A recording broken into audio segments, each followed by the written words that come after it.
Hey, you. You are such a little pig. I got to keep that entertained all the time, and that's a full-time job as it is. And I have a compost pile. Well, I had a compost pile, but my garden ate it. So I got to get another one started with all the stuff out in the chicken coop. Something for him to roll in.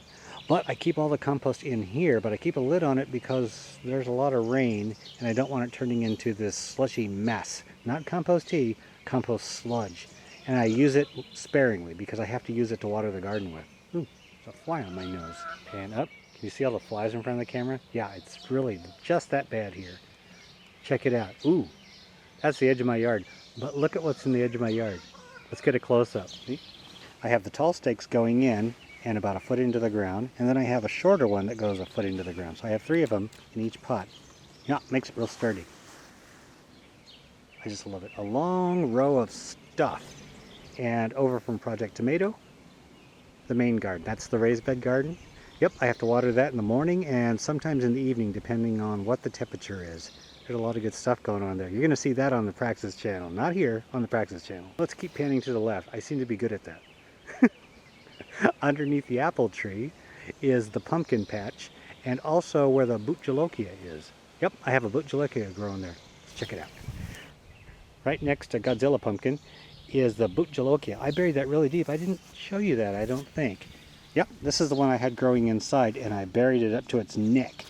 And it seems to be doing okay. It doesn't look very tall because most of it's underground. It's a subterranean pepper.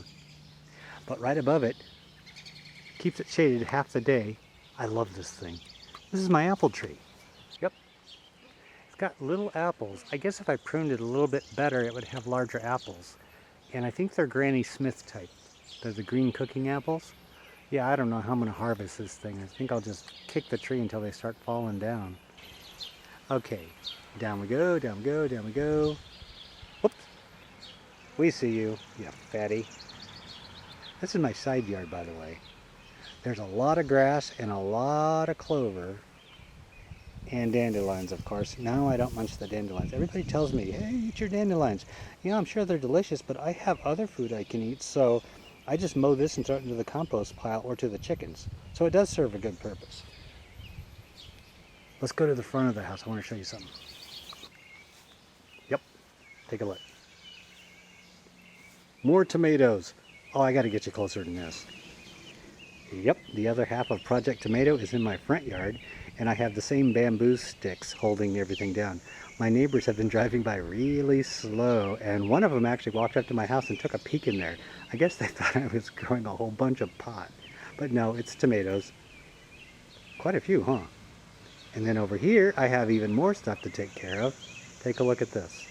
These ones in the front aren't Project Tomato. These are from seeds I got from friends. This is a pink ox heart. Yeah, it's just all kinds of thin suckers. I'm really not too awful impressed with it. But I am impressed with this. This one is Boxcar Willie. And Boxcar Willie already has clusters of tomatoes all over the place. I'm having to keep this thing tied up to bamboo because there's no way I'm going to let this sprawl all over my sidewalk. It's doing really good. It has larger tomatoes than I thought it would have. I thought it'd have smaller ones. Apparently not. Want to see something unimpressive? This is a microtom. I actually took seeds from the microtom I was growing earlier upstairs, and I planted them to see what would come of it because it's a hybrid, and I wanted to see what kind of plants come from a teeny tiny itty bitty microscopic tomato. And this is it. You'll see it at the end of the season when they grow up. I want to see if it gets bigger than a microtom. I'm really curious. Take a look at this. This is beautiful. This is a Belgium giant, and a giant it is. It has some really nice looking tomatoes on here, and they came out early. This is just mid-June, and it already has these. I think it's going to do really well. Only thing is, when you're growing tomatoes in pots, you know you have to water these things a lot. And this is a 16-inch pot. It's a monster. But with all the tomatoes already on it, take a look. They're hiding. They're very shy. Don't be shy. But I have to water this thing twice a day. Once in the morning for the morning sun, because this faces east. And it really heats up, but they love it. But I have to water it once in the morning and then once in the evening. Okay, one last thing that I want to show you. Panning, panning, panning, panning. I have Take a look at this. Do you recognize this?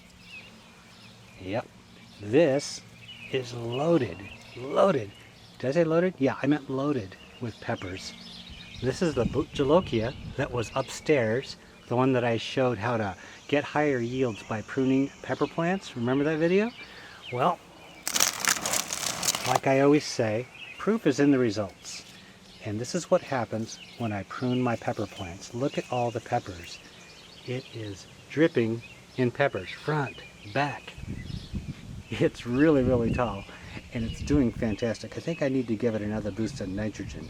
It's grown really tall, and now it's focusing so much energy on putting out peppers that the leaves are getting smaller. So I have to feed it a lot of nitrogen, and I have to water it quite often, which I really don't mind. So hopefully I'll have some seeds for you guys for the seed giveaway. But I wanted to show you an update.